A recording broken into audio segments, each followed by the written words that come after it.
kadib laascaanood career fair markii uu si guul ah u qabsoomay sidoo kalena ay dhalinyaro badan ka faa'iideysteen Hano Academy ayaa qabatay bandhig xirfadeedkii labaad haye magaalada nasiib u yeelatay mataqaanaa jawaab mahaysidee ee aan kuu sheego magaalo ganacsi sidoo kalena ah magaalo xeebeed ahna magaalo madaxda gobolka bari ayaa nasiib u yeelatay haye ma fahantay aan kuugu sii daro magac miskiin lagama ahane ee waa magaalada Boosaaso career fair ama bandhig xirfadeedka Boosaaso ayaa si qurux badan ku dhamaaday ayagoo ay ka faa'iideysteen dhalinyarada ku nool magaalada Boosaaso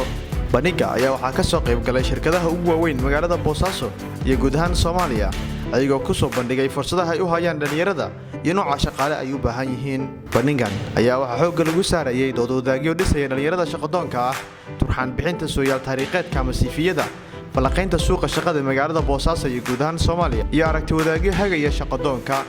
bandhigan ayaa ahaa midkii labaad ee ka qabsoomay guud ahaan Soomaaliya waxaana xigi doona kuwa kale